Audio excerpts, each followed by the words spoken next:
Christian Page, bonjour. Salut Bernard. On commence avec l'histoire de cet astéroïde qui s'appelle Apophis.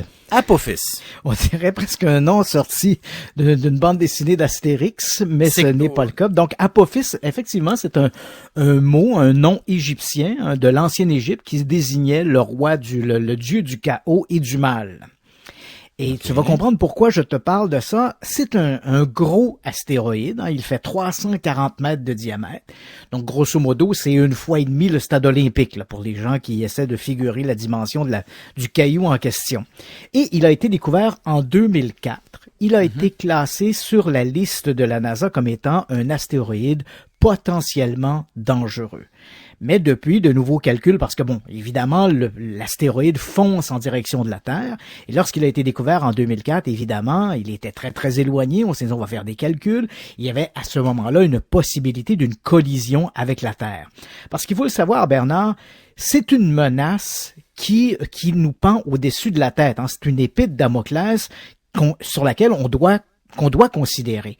Parce que c'est pas la première fois dans l'histoire de la Terre que notre planète est frappée par un astéroïde. On le sait, il y a 65 millions d'années, la disparition des dinosaures a été une conséquence d'un contact, en fait, d'un impact avec une météorite.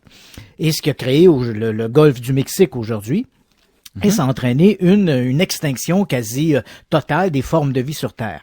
Et il faut savoir également qu'au cours de l'histoire de la Terre, il y a eu 2 ou 3 extinctions majeures qui ont presque entraîné la disparition de toute forme de vie. Et on n'est pas très équipé pour l'instant pour faire face à une telle menace qui pourrait survenir. Donc, à partir du moment où on constate la présence de ce gros astéroïde en 2004, on se dit, bon, c'est vrai qu'il est sur une course de collision avec la Terre, on va calculer ça. Et depuis, les scientifiques se sont ravisés en disant, oui, c'est vrai que Apophis va passer tout près de la Terre. En fait, il va passer le 13 avril 2029, ce qui nous donne quand même un petit temps de repos, là, il nous donne 10 ans. Mais l'astéroïde va passer à peu près à 30 km de la Terre. C'est quand même... 30 km? À 30 000 km, pardon. 30 000 km de la Terre. C'est 10 fois moins loin que la distance entre la Terre et la Lune. Et il va passer si près qu'il sera visible à l'œil nu. S'il devait entrer en collision avec la Terre, ce qu'excluent les experts pour l'instant, s'il devait entrer en collision avec la Terre, ça pourrait être la fin de l'humanité telle qu'on la connaît. Tellement cet astéroïde est énorme, c'est ça? Effectivement, s'il frappait la Terre, son rayonnement dégagerait plusieurs dizaines de milliers de fois le rayonnement de la bombe d'Hiroshima. Okay. Et il entraînerait, s'il tombait dans la mer, il entraînerait des vagues de 170 mètres de haut qui voyageraient à la vitesse de 100 km à l'heure. OK, mais là, avant que les auditeurs se mettent à prendre le clos, à nous écouter, rappelons que le consensus scientifique, c'est que l'astéroïde ne frappera pas la Terre. Donc, tous les chiffres proposés par les scientifiques disent non, cet astéroïde va passer tout près, c'est vrai, 30 000 km de la Terre, mais ça va nous permettre de le voir à l'œil nu. Même les scientifiques considèrent ça comme étant un événement extraordinaire. Ça va nous permettre de voir de très, très près un astéroïde qui va passer là dans le secteur, aux alentours de la Terre, dans l'environnement direct de la Terre. Mais tu comprendras que pour les théoriciens du complot et pour les amateurs de prophéties apocalyptiques, on a une autre interprétation de ça. On nous dit, ben voilà, la NASA, déjà en 2004, annonçait qu'il y avait une possible collision de la Terre. Là, maintenant, on change notre fusil d'épaule. On dit qu'on a peaufiné les chiffres pour dire que l'astéroïde ne va passer que tout près de la Terre. Mais en fait, ce que l'on dit, c'est que la NASA essaie de se faire rassurante parce qu'elle ne peut pas exclure un impact avec la Terre. Et éventuellement, comme on n'est pas très équipé pour faire face à une telle menace, on nous cache. On nous cache la vérité. On nous cache la vérité pour pas nous faire paniquer. Voilà, parce que c'est vrai qu'au moment où on se parle, et ça, ils ont tout à fait raison, au moment où on se parle aujourd'hui, en 2019, si on devait faire face à une telle menace, nous sommes pas très équipés pour faire ça. On pourrait toujours essayer de lancer un missile avec une charge nucléaire pour détruire l'astéroïde en question. Ou dévier, ou la faire dévier de sa course. Mais si on le fragmente, tu comprendras que les roches Parce que si on le fragmente, ce n'est pas un astéroïde, mais ce sont des centaines de particules du météorite qui risquent d'entrer sur Terre avec, on peut toujours espérer que certains seront détruits dans l'atmosphère, mais d'autres pourront atteindre certaines cibles au sol, et une météorite qui tomberait par exemple sur des grandes zones populeuses comme New York ou Londres ou même Montréal, évidemment avec les conséquences que ça entraîne. Donc au moment où on se parle, on a le discours des scientifiques qui nous disent non, ne paniquons pas, 2029 nous permettra de voir dans l'environnement proche de la Terre ce gigantesque caillou de 340 mètres de diamètre. Et de leur côté, les théoriciens du complot nous disent c'est peut-être pas si sûr que ça. Il ne reste peut-être que 10 ans à l'humanité telle qu'on la connaît. 5 ans. Bon, ben je préfère la première hypothèse. Oui, bien sûr. Parce que bon, je te comprends. Parlons des chimères. D'abord, rappelle-nous, qu'est-ce que c'est qu'une chimère? Ouais, et là, écoute Bernard, c'est une nouvelle qui est inquiétante et qui reprend un peu la conversation que tu avais avec notre collègue Lavoie tantôt, lorsque on parlait de la Chine. Hein. On s'est dit bon, la Chine, c'est vrai que on outrepasse un peu les droits de l'homme, on outrepasse toutes sortes de règles. Et ce qui nous amène à cette nouvelle, bon, qu'est-ce que c'est qu'une chimère?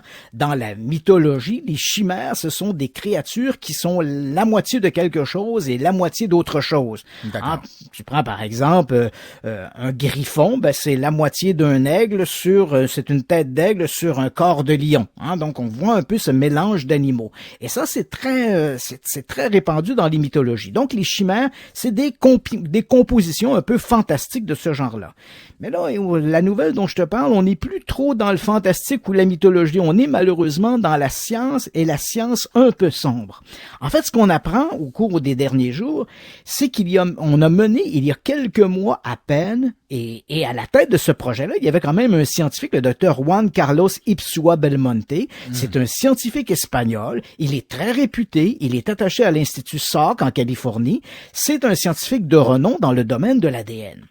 Et là, ce qu'on apprend, c'est que ce docteur Belmonte a travaillé avec une équipe de chercheurs en Chine avec des cobayes primates. Il faut savoir que dans les grands pays occidentaux, le travail de laboratoire avec des primates est excessivement encadré. En Chine, évidemment, cet encadrement n'existe pas et il y a une espèce de liberté qui peut être faite. Et là, on apprend, écoute, on est dans le roman du Frankenstein. On apprend que les scientifiques ont pris des embryons de primates. Ils les ont épurés, si je puis dire, des gènes qui leur permettaient de développer des organes et ont injecté dans ces embryons des cellules souches humaines pour créer un embryon chimère composé à la fois d'un embryon de chimpanzé, donc des cellules de chimpanzé, avec des cellules souches humaines. L'idée étant de créer des organes qui pourraient éventuellement transplanter sur les êtres humains. Voilà. Donc, on avait mené aux États-Unis et dans des laboratoires en Europe des recherches semblables en utilisant des porcs et les résultats avaient été beaucoup moindres. En fait, on avait obtenu un résultat viable pour 100 000 manipulations. Alors là, voilà que les scientifiques se sont montrés très avares de commentaires sur les résultats en Chine, mais tu comprendras que c'est très inquiétant. Et tu l'as mentionné, l'idée, c'est de dire on va permettre à un autre animal, un hôte animal, un hôte H-O-T-E, animal, de pouvoir permettre à l'intérieur de lui-même de développer un organe. Or, comme les chimpanzés et les primates sont très très proches de l'être humain, on pourrait faire grandir à l'intérieur d'un primate, et là évidemment je schématise beaucoup, je peux imaginer des biologistes qui nous écoutent doivent dire ouais mais là on fait beaucoup de raccourcis, mais l'idée c'est de faire grandir à l'intérieur d'un autre primate, de faire grandir par exemple un foie humain.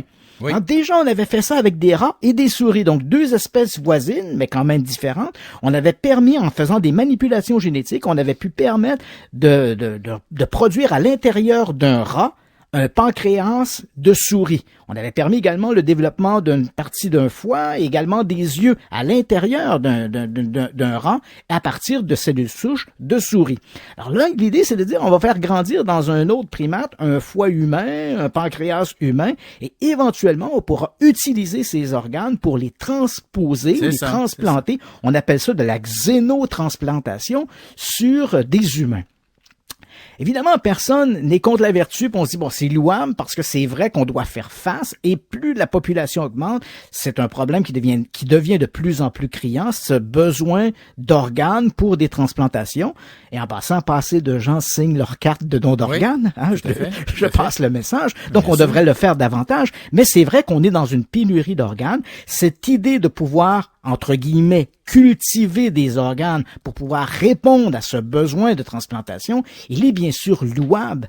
Mais en même temps, les scientifiques nous disent, c'est sûr qu'au moment de la création de ces chimères, les cellules créées de cette manière-là n'ont en fait été étudiées que pendant 14 jours, après quoi on a mis fin au projet et les cellules ont été détruites. C'est ce qu'ils nous disent. C'est ce qu'on nous dit et on s'est dit oui mais on sait que la Chine est très transparente et que la liberté de presse y est très omniprésente, n'est-ce pas? T'as tout compris, Bernard. Donc si on a un scientifique espagnol qui peut-être est guidé par des intérêts ou des politiques éthiques qui se rapproche de ce qui est respecté en Europe. Rien ne nous dit que dans d'autres laboratoires, en Chine, on n'utilise pas les mêmes résultats de ces recherches pour mener d'autres expériences et qui sait si certaines de ces cellules n'ont pas été menées à terme. Et ce qui inquiète également, c'est qu'on sait que dans ces projets de recherche, on s'interroge beaucoup sur quelle serait l'influence de cellules, des neurones en fait, transplantées sur des cerveaux de primates. Qu'est-ce qui fait que le cerveau de l'être humain s'est développé au point de créer une race intelligente, ou je dirais même super intelligente? C'est quoi le petit déclic sur le plan neurologique qui a permis ça? Et là, on se dit, déjà sur les planches à dessin, il y a des recherches qui sont menées dans ce sens-là. On se dit, OK, si on prenait des cellules souches neurologiques, qu'on les transplantait sur des chimpanzés, est-ce qu'on pourrait produire des animaux plus intelligents? Ben, c'est la planète des singes, mon ami. Voilà. L'image qui nous vient à l'esprit, c'est la planète des singes. Et Pierre Boulle doit se tourner dans sa tombe en entendant ça, parce qu'effectivement, on est dans l'antichambre de la planète des singes. Et on se demande jusqu'où on peut accepter sur le plan éthique que des recherches comme celle-là sont menées. Donc, je peux comprendre que lorsqu'un truc comme ça est sorti, et je te cacherai pas que sur le plan de l'éthique dans les publications scientifiques nord-américaines, on s'interroge beaucoup sur, en fait, le besoin de faire ce genre de recherche. Est-ce qu'on ne devrait pas plutôt essayer de retravailler à la programmation des cellules lorsqu'un foie, par exemple, se met si on parle, par exemple, d'un cancer du foie, on le sait que c'est une multiplication de manière anarchique des cellules du foie. Est-ce qu'on ne devrait pas travailler davantage, mettre plus d'efforts pour travailler sur la reprogrammation cellulaire, pour dire au foie, cesse de produire ces cellules anarchiques? Mais il y a des recherches là-dessus. Il y en a des recherches. Oui, il y a des recherches qui sont faites. Et en parallèle, on a ces histoires un peu horribles qui sont menées dans des laboratoires en Chine et qui font bien sûr sourciller les scientifiques qui en Amérique du Nord et en Europe essaient toujours de composer dans un cadre très précis sur le plan de l'éthique. En tout cas, j'aimerais bien voir les preuves que tous ces embryons ont bel et bien été détruits. Je sais pas où est-ce qu'il est, le docteur Belmonte. Je sais pas s'il est encore en Chine ou il est rentré chez lui en Espagne, là. Mais je suis d'accord avec toi. C'est un petit peu inquiétant. C'est un petit peu inquiétant. En tout cas, merci de nous en avoir parlé. Je te souhaite un bon week-end, Christian Page.